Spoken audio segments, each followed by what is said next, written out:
It's the occasion where primarily prisons in New South Wales have asked Justice Action to coordinate a statewide strike in response to a series of attacks.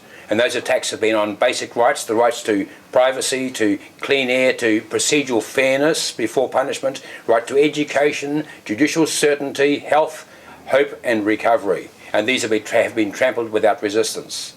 So we have continually put these issues to government and have been treated with contempt. We have been asked by prisoners to take action to ensure that they are not once again vilified and they are subject to once again being battered as prisoners have in the past in riots. Prisoners say, we are citizens, we're not slaves, and we say no. So this is the occasion in which we actually launch the prisoner strike. It's a prisoner strike that has not occurred for many years and has not been at the level of a state event in the way this is. This is based on a number of things. It's based, first of all, on the report of Tracy Branigan. Tracy Branigan's death was a tragic event where a friend of ours, a person who was here to come to work here, died within months of being released. She died because she had no hope, no future, no chance for education, and died of a drug overdose, and died in tragic situations. Now we understood, on the basis of the Tracy Branigan action plan, the inquests, and the interactions we had with corrective services, that education would become a right. And we were told in December last year that education would become a right in New South Wales prisons. However, when we actually asked for statements to that effect and guarantees to that effect, we were told, oh no, we haven't got the resources to do what we promised we would do. So on the body of Tracy Branigan, and I stepped forward at her funeral and stood beside so many of her friends and family, and I vowed, on behalf of Justice Action, we would make sure that her death would make a difference. And Corrective Services has done nothing. On the body of Tracy Branigan, right, we actually take action.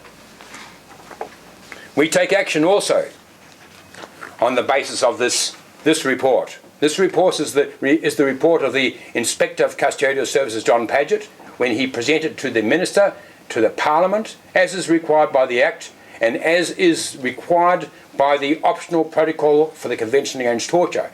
He then stated that the conditions inside the prisons of New South Wales did not allow the prisoners a modicum of dignity and humanity, which is the basis for torture.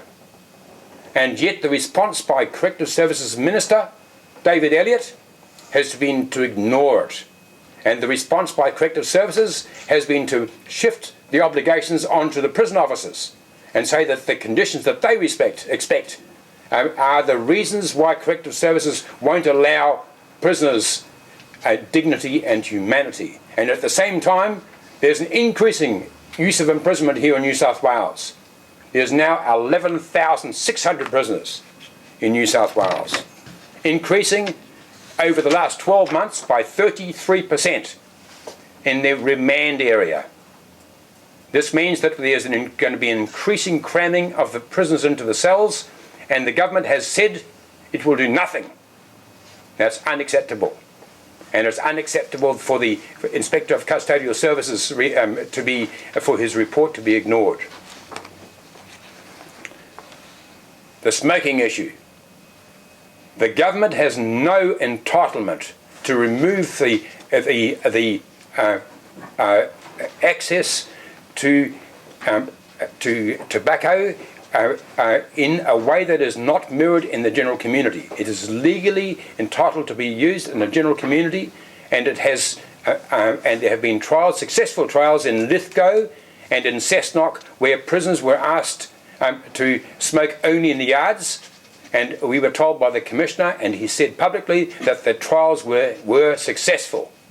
To now have a ban starting on Monday, which will cause immense trauma to prisoners, is only a deliberate torment of the people who have already lost everything, lost their families, lost their jobs, lost their homes, and then to have the one thing that they control, the one pleasure have always controlled, removed from them, is a torment. It's torture, adding to conditions that are already unacceptable. Now, there are solutions that are now available. There are solutions as in the e-cigs in the UK, and there are solutions which are correct management in New South Wales. And in these situations, if they wanted to avoid the confrontation, they could do so, and they won't even talk to us.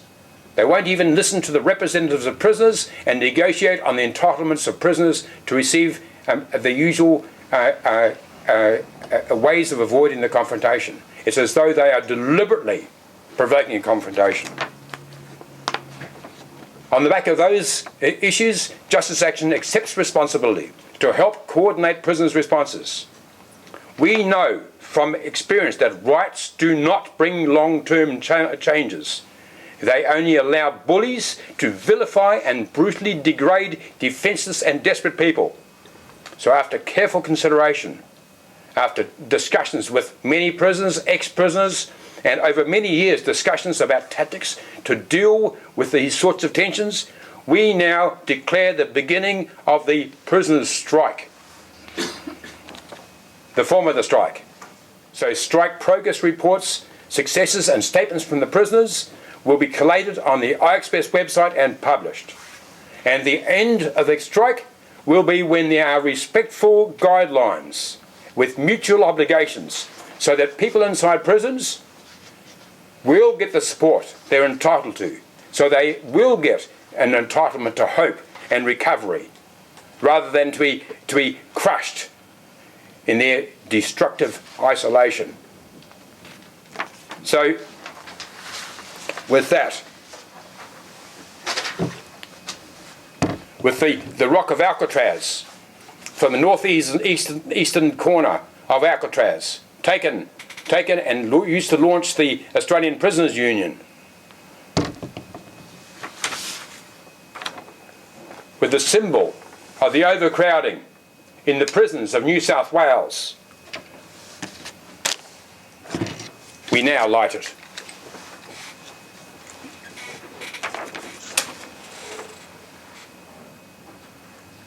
We bring an end to the overcrowding.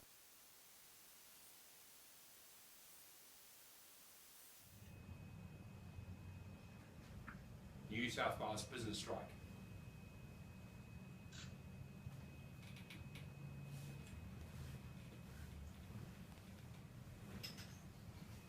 Thank you. Smoking's a huge part of prison culture, and it always has been. It's just one of those rights that we have, that we control ourselves, and we can have a cigarette when we want. It's a pleasure that we get to control, and it's something that's being taken. Another thing that's being taken. Does it calm people down? Is there any way you can describe what happens? Well, yeah, smoking does have a calming effect on someone that does smoke, and 80% of prisoners do smoke. And what are your concerns for the future at the moment in terms of the prison system? Just with the overcrowding and more rights being taken away, it just does not seem to be an institution that says what it does what it says in the way of corrective and rehabilitation of people.